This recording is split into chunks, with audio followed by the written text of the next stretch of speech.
What's up, guys? Welcome to Ring Chasers, the 10th edition of Ring Chasers. Very excited about this. We're in the double digits, Corey. I'm joined by my co-host, Corey Walsh. Corey, how you doing tonight, man? I'm doing pretty well. We're basically a whole Netflix season in of Ring Chasers, so this is pretty great. And we drop them one a week, so you can't watch it all in one shot and then get bored. We're giving you guys one a week, so you always stay entertained here at Ring Chasers. Now, Corey, I noticed you're wearing a white jersey tonight. It looks like it's a Mac Jones jersey from China. Yep, it smells like sweat, tears, and I think there's a blood stain on the back. So that's a little unfortunate. Otherwise, though, great that it's here. It looks good. I mean, like I saw it when he came on camera. I'm like, he got the Mac Jones jersey. I knew it wasn't the Cam jersey. I knew it was a jersey of a winner. Yeah. Poor Cam. I mean, that was an unnecessary dig. I mean, what about the pinky, thumb, love? Oh, yeah. Wait. We gotta. You know what we're adding in tonight? We're adding in a segment of Cam Watch. I'm adding the banner in. We gotta talk. We gotta add a section. Yeah, I miss Cam Watch. What is Cam Watch these days? What is Cam watching? That's really what Cam Watch turns into. What do you think Cam is watching these days? I don't know. You know, I'm not prepared for this right now, but you know, we're gonna do a segment of Cam Watch tonight. Spontaneous. That's what you get on episode 10. We just have the comfort to just go for it. Let's pull up his Instagram and let's see if there's any. Let's see if there's anything. Do you follow him on Instagram? Tomorrow's Feel Good Friday, I think. Oh yeah. So what do you think he's doing right now? Do you think he still wants to like play football? Yeah, he's probably looking around and scouring injury reports. When he saw that Russell Wilson went down, he was like, "Hey, Geno's not that good." Like, come on, guys. I'm pulling one up right now. We're doing a segment of Cam Watch. He's still in our intro video, so we might as well. Yeah, because we just never could let go of how much we care for him. There he is. All right. This was posted 2 days ago. Stop panicking and start praying from Anonymous. Yeah, you better keep praying, Cam, because it looks like your jobs are dwindling by the second. All right. So let's break down the fit. I got to say, fit-wise, me and Cam have never related. That might just be me. But if I wore that, I don't think I would get a good reception. I'm going to be honest. I think I could rock that low key. He's going with the Vans skate highs on the bottom. I do have a pair of those. I'm going to be honest. I've never worn jeans like capri style jeans like that. But I mean, I have good looking ankles, so it's a possibility. He's got the USA shirt going there. I love this country. Back-to-back World War champions. American pride. He's got the glasses. I do wear glasses. I don't have the dreadlocks, but hell, I'll throw a bandana in my hair and I can tuck my hands into my pockets. His hands are not in his pockets. I was going to say, yeah, I look closer. Yeah, they're behind his back. I was gonna say, those are some deep pockets. That's elbow length. Look at the first comment. The fuck are you wearing, bro? Nice. Are those high-waisted jeans, LOL? Much love, Cam, but bro. You know, I love Cam. I do. I really do. I love Cam. I think I wish him the best moving forward. But you know what? I think this outfit kind of shows that he's losing his mind slightly, I think. I mean, I could rock it. I'm going to be honest. I could. I don't know if I could rock it. I'm happy that you feel that strongly about it. I know I would not rock it at all. I wouldn't rock it, but I could rock it. That's the bottom line. I could wear what Cam wore. And, you know, Cam had style too. Now we also got to talk about Tom Brady real quick while he's dominating the Eagles and hopefully covering -7 tonight. Brady's coming out with a new clothing line. We should talk about this. Brady, it's very original. Brady watch. And I saw a quote from Giselle saying that he had better style than her, which I don't know if that was true or not, but Giselle said Tom Brady has better style than a model. Well, all I ever think about with Tom Brady and modeling is when he was in the cover of, I don't know, remember it was GQ or not, but he was like, remember when everyone roasted him that he was like the mug or UGG model? Yeah, the UGG model, yeah. That's all I ever think about with Tom Brady in fashion is that he's just the UGG guy. Yeah, definitely. Was Tom Brady like, what is it with like JC Penney? Like Michael Strahan has like a suit collection with JC Penney, or is it Tom just doing it on his own? I don't know. Michael Strahan's got some style too. Ever since he got on like Good Morning America and like left football, he became pretty stylish. I don't think either of them are as stylish as Cam Newton though. That's what I'm gonna say about that. Yeah, no, I mean, well, the real question is, Tanner, would you wear the hat that would allow your hair to just poke through like Cam does? He always lets his hair take over his outfits. So he goes like, something like it's like the like flat brim hat, like cowboy style kind of, and then he had one like his dreads just like popping through the top. Yeah, I mean, I'm not gonna get dreads. My hair's pretty long. I got to get a haircut tomorrow, but I'm not. I can't rock that. I'm gonna be honest. Can't rock that, Corey. This is the 10th. This is the 10th episode of Ring Chasers. As we were saying, guys, we're gonna start talking about football now. So if you're looking to bet, DraftKings Sportsbook, you get a $1,000 deposit match on DraftKings. Bet the NFL on DraftKings this weekend. Right now, it's a 7-7 game with the Tampa Bay Buccaneers and the Philadelphia Eagles. You can get the Buccaneers for -4.5 right now instead of -7. They were -11 a minute ago, Corey. It's amazing how much live odds jump. If you get them, if you get them at 4.5, though, I mean, I would lock up the Bucs at 4.5 right now. Yep. Anyways, let's start talking about this game, Corey. We got to win 25-22, 2 wins on the season. Mac Jones is sensational, and the New England Patriots are going to the Super Bowl probably. What are your thoughts? I hate to be the Zag of this podcast, but that definitely was not what I left that game feeling like. If anyone who follows me on Twitter, at the beginning of the first quarter, after we gave up a straight drive to Davis Mills, I was like, all right, well, that game script was pretty good for Houston, and that was a little depressing for us. I think I tweeted something along the lines of, this is embarrassing, in all capital letters. And then I was just like, well, the game script is over. They've been practicing that all week. Let's see what they got in store for them in the next drive. And they went down again and scored again. And I was like, oh shit. This is a problem. Yeah. And it didn't really get the problem fixed until after halftime. So I was really in a dark place after the first half. I don't know about you. We kind of made Davis Mills look elite. Did you get that impression? We made him. I thought it was going to be like an easy day for our defense, and we made him look really, really good. I mean, fun fact, the Patriots were going to try to get Davis Mills if they couldn't get Mac Jones, allegedly. So I'm not going to say that we would have been 2 for 2 on good quarterbacks after that day, after Sunday, but Bill has a great eye for quarterbacks, apparently. Yeah, and then, another thing, too, we were talking about that prop on our pick show with Damian Harris, the under 80 yards or whatever. I told you, put your house on it. Didn't cover that. Yeah, no, he would have probably if he didn't fumble on the 1 yard line for what would have been the tying second touchdown. But hey, put your house on it. I was right. Put your house on it, Corey. That was the one advance that would have got him right back in the motions. I really feel like I was more upset that Ramondre Stevens did not do anything with his amount of snaps he had. Yeah, you know what? It's okay. Ramondre's only a rookie. Damian Harris got to step his game up. But you know what I've noticed this year from us? We're not playing Patriot football at all. Like, even this win, it wasn't a Patriot win. Like, the second half was Patriot football. Yeah. The first half was Jets football, Dolphins football, Texans football. Yeah, but like, we've won games playing 60 minutes of Patriots football, and we're not doing that right now. Like, we're making too many mistakes. I know it's a young team, but really, is it that young besides we have Mac Jones playing quarterback? No, a lot of the people we signed are veterans. It's just that I feel like the only parts of the team that are really pissing me off are the running backs and the offensive line, which is weird because the Patriots usually don't have issues with either of those. Well, I mean, we had the offensive line looked good last week, even though we had three missing, right? 3 starters missing. 4. Wait, we had 4 missing? Jeez. Mm-hmm. It was everyone but David Andrews. Yeah, you're right. Everyone but David Andrews, and we had enough backups though, so that was good. Thank God. Hunter Henry looked good this week too. I noticed that. That was fun to watch. Yeah, I was debating on who I wanted my Jonas Gray player of the game to be, and I was bouncing between Henry and a few others. I decided to go against Henry though. All right. Well, I probably will go with Henry, but we will see when we talk about that in a minute here. So let's get into the awards and all our segments here. And by the way, Jonnu Smith, when's he going to do something? Hopefully soon. Hunter Henry actually said, I think today, that he's expecting a breakout game from Jonnu any minute now. And I've been saying, hey, Hunter, I've been feeling the same way since week 1. So thank you.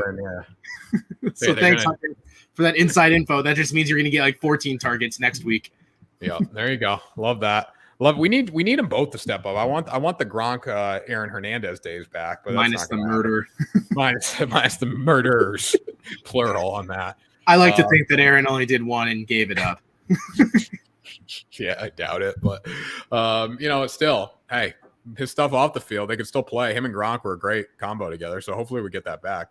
I would even take Gronk and Martellus Bennett, honestly, at this point. Yeah, you're right. I love Martellus Bennett. I thought Martellus Bennett was a very, I remember seeing the story on him on ESPN, how he was like an artsy guy kind of off the field, but on the field, just a bad mother effer. Cool. There's that video where he fist fought the corner and grabbed him by the neck or something and threw him down. He's like, he just pissed me the fuck off, man. I was just like, oh my God.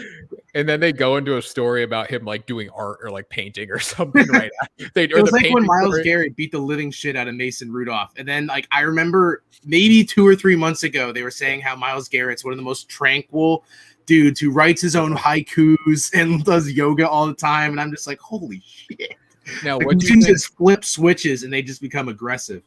I know this is a Patriots podcast, but what do you think of Myles Garrett's like Halloween decorations with the? Did you see that? Yeah, I did. I didn't love seeing Mac on there, but otherwise, I loved the idea regardless. There should be one quarterback on there, and it should be Mason Rudolph. There should be like that's the only quarterback. A Steelers helmet on the grave, like he has them like drawn on. I want like a physical helmet right there. Like he actually killed Mason Rudolph. He actually hit him into being a better quarterback. We'll see though, because Mason Rudolph couldn't have gotten any worse. No, but like if you're talking about like actually like legit like killing, like coming close to like he could have given Mason Rudolph brain damage that day. More than he already had. I mean, honestly, no one knows what Mason Rudolph said. I'm not gonna speculate. I just know it definitely wasn't a hey man, good job out there. No, I don't think anyone like slams their helmet on someone for that. No, I think it was a little personal, borderline racist, but that is what I'm leaving to the NFL mic'd up crew. Release tapes. They're never going to release them either. But no. All right, panic room here. My panic room's the run game. It doesn't look good. We've kind of abandoned it. We're acting like Mac Jones is like Patrick Mahomes and could just throw the ball down the field a million times a game, and we're not trying to run the football or establish the run. And that kind of scares me, Corey. That panics me because at the beginning of the season, we were this like dink and dunk offense, and now we're trying to be, West Coast style, not run the football. So I don't understand that at all. I mean, I think it all just is going to come down to your boy Ramondre. I actually think we're probably going to have to look further into the trade market, maybe target like Marlon Mack, bring back Rex Burkhead off the Texans, ironically enough. We just need another running back that could be a change of pace. Because having Ramondre and Damian Harris be the 1-2 with Brandon Bolden coming in half the time. I've talked a lot of shit about Brandon Bolden, but sadly he has been our best running back in the past like 3 weeks. In terms of pass catching, he's actually had some pretty big plays as of late. Yeah, and I think the James White injury that sucked for us. That was our run game right there because James, like you look at Damian and Ramondre, very similar running backs, and you got James White who's not that kind of running back. That would have been a better 1-2 punch than just having two guys that just want to run you over. Yeah, the thing that sucks about Damian Harris the most is he actually looked really good in the game. Even when he got put in the doghouse for a brief period of time and then came back into the game, he tore some major runs. He's actually, I saw a stat that he's third in the NFL in broken tackles with 19. And then I saw someone comment right below it. Yeah, that was all 10 of them were probably against the Dolphins on that one run where he just broke like 16 tackles on his way to the Jets. The Jets game where he broke all the tackles to get to the end zone. But he definitely is the best running back in this backfield. And I just think if he can get the fumbles together, the run game should be fine. Now, do you think Bill Belichick needs to stop penalizing him for fumbling the football? I mean, if Bill keeps punishing Damian Harris and then Ramondre Stevens fumbles too, what are we going to do? Just have Brandon Bolden be the running back for all like 65 snaps? At some point, we just need to really figure out what is wrong with this running game that it fumbles all the time because they're really the ones who turned it over. Yeah, Mac turns over a few interceptions, maybe like one a game pretty much, but he always seems to recover and the offense, it never is really that detrimental. I feel like the fumbles are more detrimental to the interceptions, weirdly enough. Well, Bill gave Mac some props in the post-game presser. He was like, yeah, Mac's a really good quarterback, and he's made some big plays for us. It's like he said something when I read the ESPN recap. He said something that wasn't very Bill Belichick-ish about Mac Jones, which I was surprised about. I mean, Mac won the game, or Mac. Yeah, I think Bill is in an unfamiliar territory where he needs to build up his quarterbacks because they're young. I mean, like he's never really had to deal with the young quarterback. I mean, with Cam, he did defend Cam a lot last year.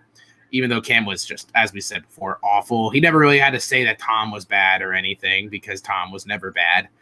Yeah. So now but he needs Mac to have like that confidence because if he doesn't have it, then that will just shatter the entire offense of what's left. And it's not a great offense right now anyway. No, and I think we also need to add a segment here in the coming weeks too, just breaking down Mac Jones's performance because like if we're not running the football, we don't really need to talk about the run game that much. Mac attack. That's Mac it. Mac attack. Have you ever been to Bears in Harvard? No. They have like a Mac attack where it's like mac and cheese with like pulled pork on top and like cornbread on the bottom. Oh, so good. That sounds delicious. That's right up Love Mac Jones. That's right up Mac Jones's alley. If there's no sweet potato fries though, then probably chicken fingers, sweet potato fries, and beer. All right. So what was your panic room? I said run game. I don't know if you ever. Oh, my panic room is the secondary. I mean, It was after letting Stephon Gilmore go. It was just like, okay, we didn't have Stephon Gilmore for like the first 4 weeks before that, and it was just a disaster. I mean, like we said, Davis Mills looked like he was the first pick of the draft and just came in and absolutely torched us. I'm just going to pretend that Davis Mills didn't throw 4 interceptions against Buffalo the week prior and say that Davis Mills looked really great, and I bet he's going to be the franchise quarterback for the Texans and make them forget about Deshaun Watson and all of his 22 civil lawsuits against him. Yeah, I mean, I was surprised with how good Davis Mills. I know we made him look good, but still, like, you got to give him credit too, coming off the mucus, man, freaking mucus. You got to give him credit coming off the 4 interceptions though, and coming in here and just like lighting us up. He threw like 4 or 5 incompletions. Think about it this way: Zach Wilson threw 4 interceptions against us, and then Davis Mills comes in and throws 3 touchdowns and 0 interceptions. So, Jets fans, if you really want to aggregate what I just said, I'm saying that Davis Mills is already better than Zach Wilson by 1,000. There you go. And what was Davis Mills? The 3rd round pick, right? Yep. He was their first pick technically because they didn't have their 1st or their 2nd round pick. So he was technically the first pick of their draft last year. There you go. He's a first rounder. He's a first rounder for Houston. He's a first rounder. Like, when they do their big first round thing, he was the one that probably went to the event. So yeah, probably. He's like, can I come to the green room? And they're like, no. And he's like, but I'm probably going to get taken, so I'm going to show up anyway. Also, really quick on the secondary, J.C. Jackson, they're saying that he might not even get re-signed. So now I have further questions of why we traded Gilmore away or not re-signed him. Because if we're not signing J.C. Jackson and we're not signing Stephon Gilmore, then who the fuck is our first corner? Because I hate Jawan Williams. I don't like Jonathan Jones. I don't like any other corner on this team. So, dear God, please sign J.C. Jackson back. Who do you think we're going to draft, Corey? Probably cornerback.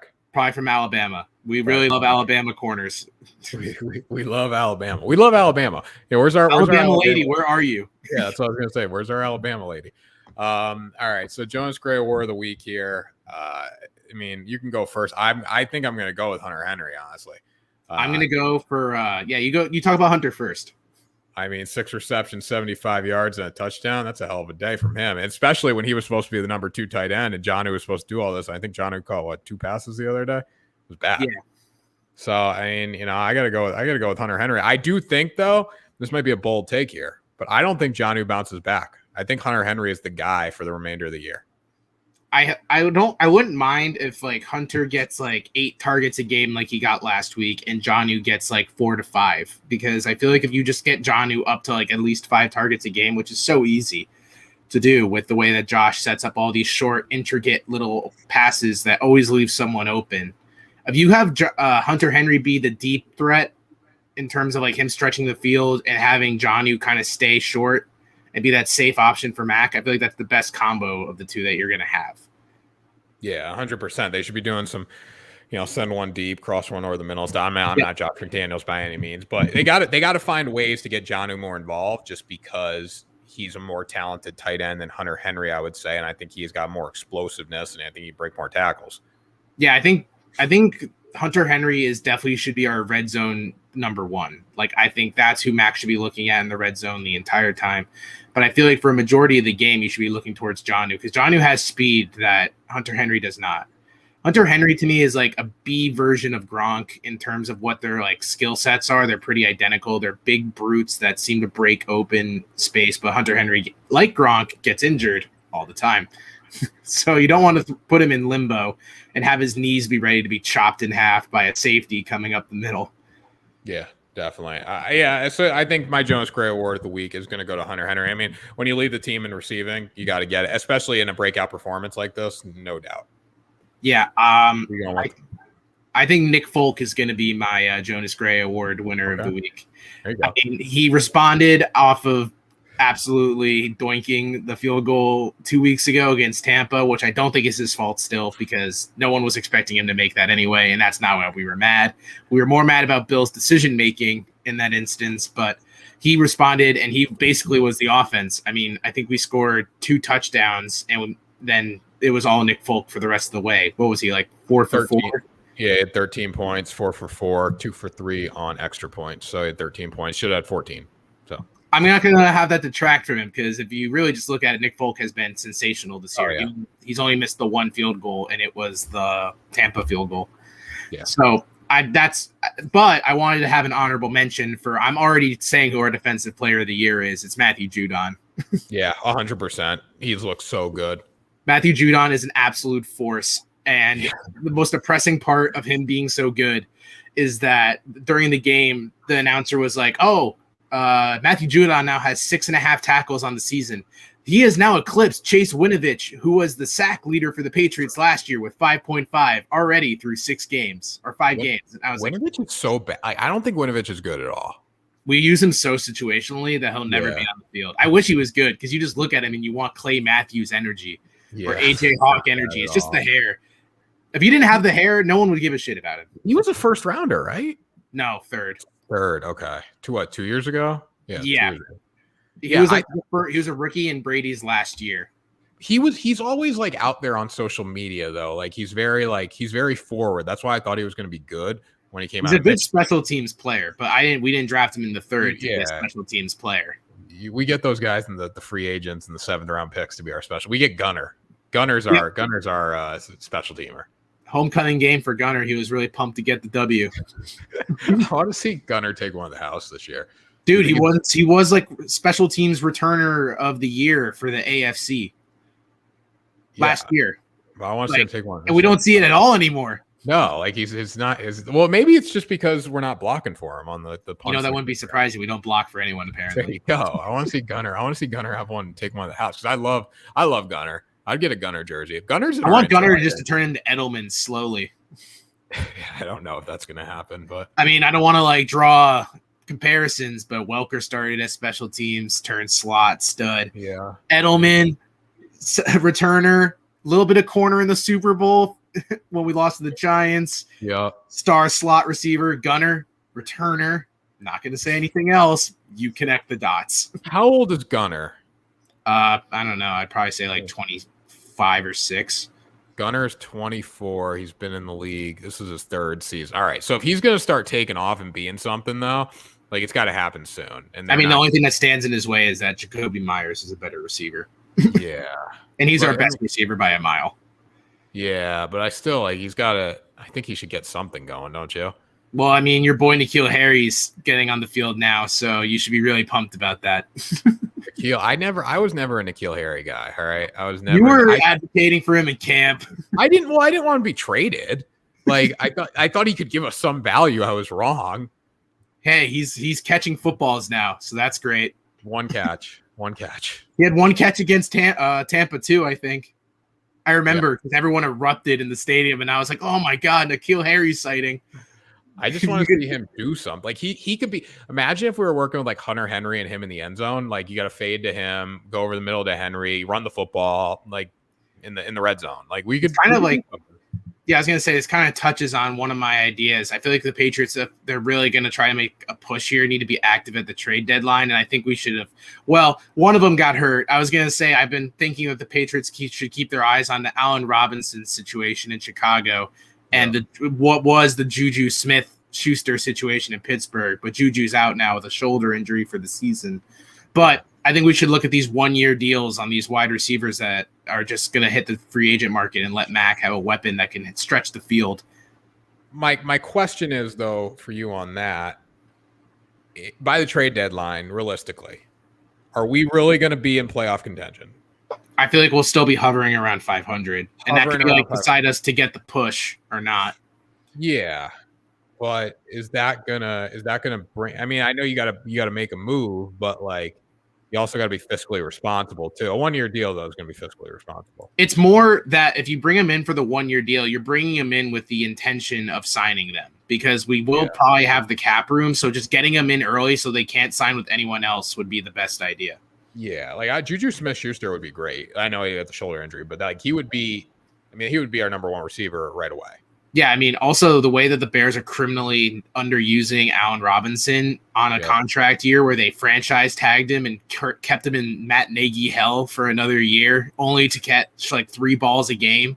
I feel like the Patriots could actually get way more out of that. I mean, I hope it's not like another Mohamed Sanu situation, because that was absolutely awful. But especially if we're not running the football. I mean, we could might as well.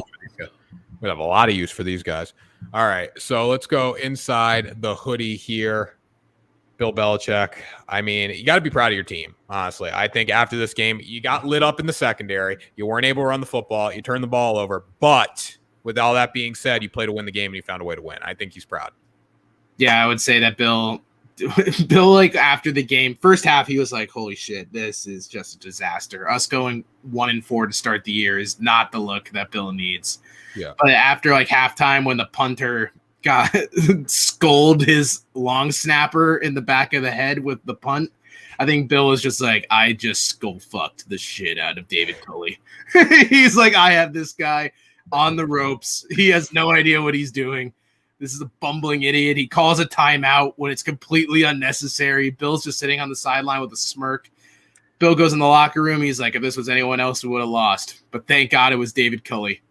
Yeah. Now let's go face Mike McCarthy and watch Zeke Elliott just do the bull eating all day. Yeah. We will we'll talk about that game in a minute. I'm not really looking forward to that. But I mean, I think he's got to be proud. I think he's got to be proud. They won the game. I give them credit because they went out there and the Houston Texans probably should have won the game. But we won. We went out and we took it from them. Yeah. Is that your inside the hoodie? Yeah, that was it. That Bill was just like, I just absolutely chess matched David Culley. I was playing 3D chess while he was playing checkers. Bill should outmatch him though, or outchess him, whatever you're gonna say. He should outchess like 95% of coaches. Yeah, I feel like outside of Sean Payton and maybe Sean McVay, that's it. I love Sean McVay. Sean McVay is a really good offensive coach, but he also Bill Belichick just destroyed him in the Super Bowl because Sean McVay was like, oh my God, it's so awesome being next to Bill. I love all the work you do. And Bill's like, yeah, you're fucked. And he's like, what? And he's like, no, good luck out there. This is going to be great. Yeah, that's how it went down.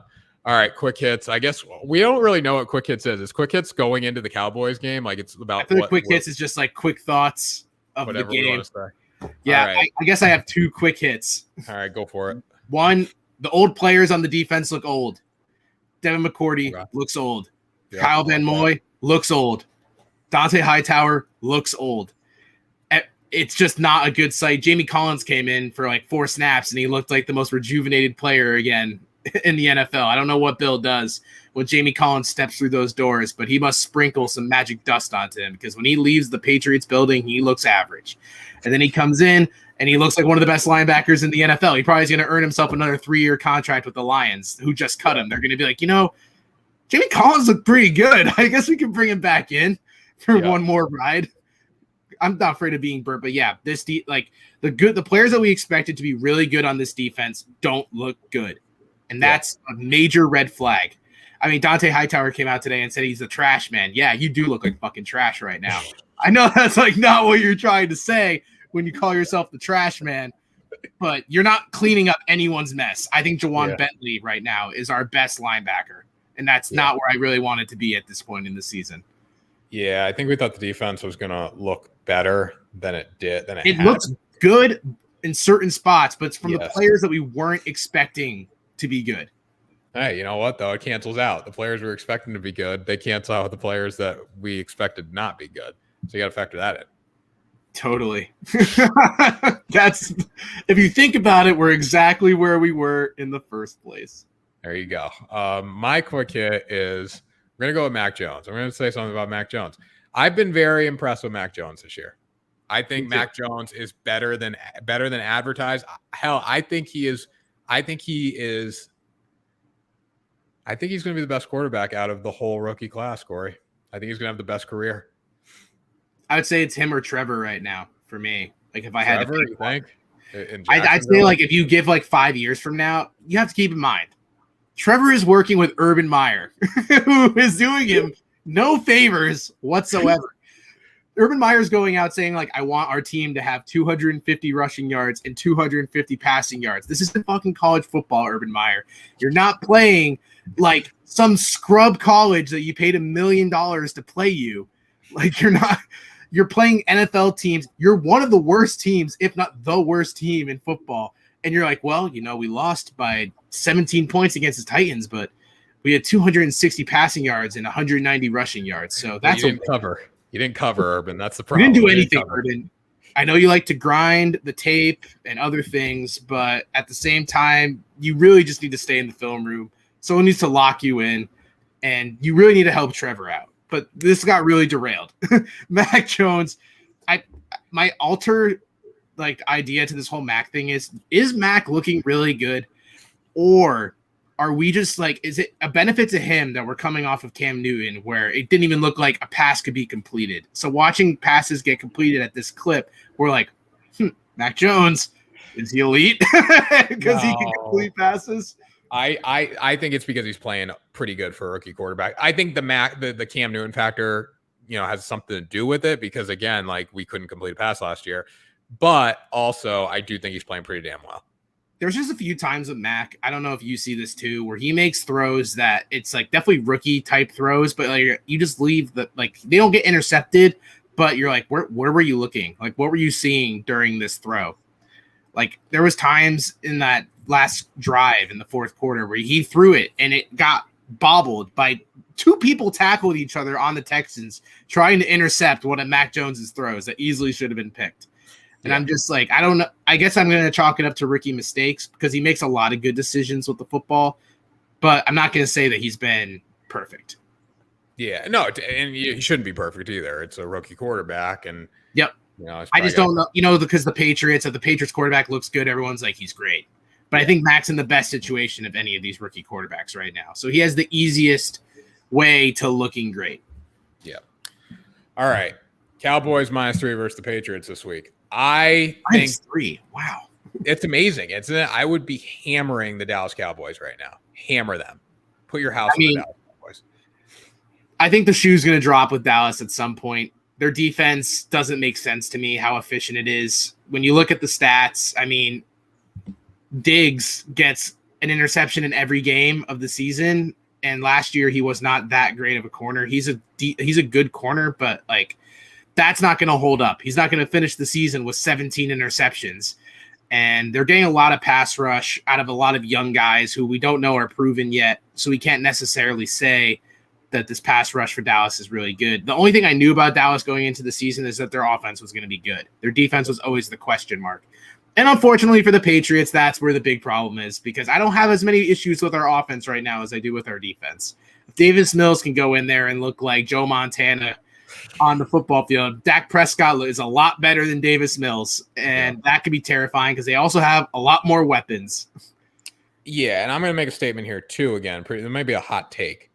We didn't play well against the Buccaneers. The emotion of the game allowed us to play well against the Buccaneers. Mm-hmm. I think also Bill just knew Tom. And he knew that offense. He said that offense was the Patriots offense, basically, that they ran with Tom, which when you look at it, it actually pretty much is. Yeah. The only difference was it had 3 borderline all-pro wide receivers, which is what we're going to be facing probably with Dallas. I mean, they got CeeDee Lamb, Amari Cooper. Cedric Wilson actually isn't that bad. Their 3rd wide receiver right now. I don't know if Michael Gallup's coming back for this game yet. Dalton Schultz is pretty good. And they have Pollard and Zeke. I mean, that's just a devastating group overall. It's really like if Bill can actually get this defense to look decent, I think we can keep it close like we did with Tampa, but I wouldn't go into this game thinking we're going to win. No, and I wouldn't go in this game thinking we're going to cover either. I would say I think Dallas is a touchdown better on a good day for us. Mm-hmm. I just don't know, like with Dallas, because I don't trust Mike McCarthy at all, and that's like my major issue. See, with the Bucs, I didn't think their coaching was bad. So I really had confidence they were just going to come in and stomp us. But I can't sit here and tell you that I think that Dallas has good head coaching. This is the unless he smashes watermelons before the game, because as Big Cat of Barstool says, when that happens, they usually cover. This is the Big Cat's records. My record wasn't good last week, but Big Cat's record isn't good at all. I think I was 7-8 last week. 7-8-1. Not a great week. I think I was 10-6. Okay. I was 8-6. 8-6. But I said put your house on Damian Harris going under his yardage. Yeah, well, you did. So like I wasn't able to. I put my house on bets that lost. So there you go. There you go. So this is the first time for me, at least, watching Dallas where I'm actually afraid of Dallas. Like, Dallas always that team that, might look good. Or, they were good till Dak got hurt last year, whatever. But like they were actually just really bad. Their offense was really good, and their defense was atrocious. They were like 2-2, I think, when Dak got hurt, because their offense looked as good as it did this year. Their defense was really bad. Mm-hmm. So this is the first year though where I'm actually like legitimately afraid of Dallas. I was a little too early to the Dallas party. I thought last year they were going to be amongst the NFC elite, because when you just look at it, their offense, you're like, how can this team be bad? But we're seeing it with Kansas City now. That great offense doesn't equal like elite teams anymore, because their defense is atrocious. Like we're seeing in Kansas City right now. I'd rather play Kansas City right now than Dallas. That's my feeling. Well, Kansas City might not be in the playoffs the way they're like. They drop a couple more games. I would be talk about betting your house. I'd bet my house right now that the Kansas City Chiefs make the AFC Championship. Probably 2-3 is that. You know what though? I wouldn't surprise me if Washington gives them a little bit of a fight this weekend. They're retiring Sean Taylor's number 3 days in advance. They said that. You saw that? Yeah, I saw Bomani Jones on Twitter be like, "Yeah, you guys didn't want to like make this like known before like the week started." So people could come. Like, it's like 3 days. It's like, hey, come watch us get slaughtered by Kansas City being pissed off. Oh, by the way, Sean Taylor's number is retired. Only one of like the best players in Washington history. That's something you announce like before the season starts, like on the ticket. Like, this is Sean Taylor jersey retirement day. Yeah, like no offense to Julian Edelman, but we announced that he was going to be honored in week 4, like so long, or week 3, so long ago. Like before the season started, and Sean Taylor died, and his number is 21, and they're gonna unveil it. And you decided 3 days before to be like, "Hey guys, if you want to come, it's gonna be awesome." Yeah, that was not a good call. I wouldn't have done that. I would have waited till I would announce it now for like later in the season if you're gonna do that, and if you're gonna announce it. If you're gonna do it this week, you better announce it before the season starts and put it on the ticket. Might as well say Fitzpatrick's number is being honored too, because that hip is shattered. Yeah, there you go. Fitzy is not. I don't think Fitzy's ever going to play again. I think Taylor Heineke is the man there. I think it'll be okay. He that's the reason they're doing it. Sean Taylor Heineke, huge game. That's what I'm hearing. All right, Corey, let's get a score prediction in here before we sign off. Dallas 33, Patriots 20. I like that. I like that number a lot. I'm gonna go Dallas 27, New England 17. My God, the defense looks so bad. If the defense looks good, I will genuinely be so pumped if we win this game. I just want us to be a huge win. It's a huge season turner. Our schedule actually softens up a little bit after this Dallas game, but starting the season 2-4 is going to be a really ugly look. Yeah, I mean, it's better than Cam though. What were we with Cam last year? 7-9. No, but like, what were early? I don't remember. We were 2-1, and then Cam got COVID, and then we went on our skid. I think we got to 2-5, and then we got back to 5-5, and then we got our asses kicked by the Rams, and the season never turned around. How many times has Cam got COVID? I don't know. I guess I'll say on one of those feel good Fridays. Over under 1.5. Over under 2.5. Actually, I think he's had it 3 times. Cam's basically an NBA player now with how he feels about the COVID vaccine. He's like, oh, I'm good. It's like that's the reason I don't have a job. Me and Kyrie talk about it all the time. Honestly, don't want it. You don't want to get it. It's fine. Like, you don't need a job, dude. Like, you're good. You can pay for your kids' college. Like, you're good. Think about what he's paying, though, to have people do all of his accounts, because he doesn't run his Instagram. He doesn't run his YouTube stuff too, though. Like, he's making money off the ad revenue there. Like, he's not losing money on his YouTube, I don't think. I just feel like Cam probably pays for really extravagant staffing. And I don't know if it's really necessary, because I could guarantee you that you could hire some college kid who's studying editing and get the same content. Probably. Well, you never know. Cam's a businessman, and that font too. Like that's a special font. Cam, Like, I will be your video editor for free if it means we get to hang out. There you go. I would love to sit there with him walking on the treadmill, just telling me how he's going to get back in the NFL someday. That'd be cool. I really don't know if Cam's getting back because the more I think about it, the more I'm questioning how Seattle just doesn't give him a call. Let's say if Geno Smith sucks ass against Pittsburgh on Sunday night, if Cam Newton isn't in the NFL by week 10, he's not going to be in the NFL, period. Yeah, I agree with that 100%. All right, Corey, that does it. Ring Chasers number 10. That was a fun episode. Yeah, we bounced all around. We talked about Cam more than any other mainstream sports site has. So you're welcome, Cam, for this free advertising. Like we said, though, I know you make a lot of money off of it. So if you want to message us for a little collab on a Feel Good Friday. There you go. That was Cam Watch. Feel Good Friday tomorrow. Look out for that. That was Ring Chasers, number 10, 10th edition, double digits. If you're looking to bet this weekend, do it on DraftKings. Live bet, what are the odds at right now? Bucks up 14-7. They're a 10.5 spread. I would have took them at 4.5. But lock that up right now. Hammer it right now. Bucks are going to explode in the third quarter. Mark my words. There you go. Tom freaking Brady. So that does it, guys. Hope everyone has a good one. Go Pats.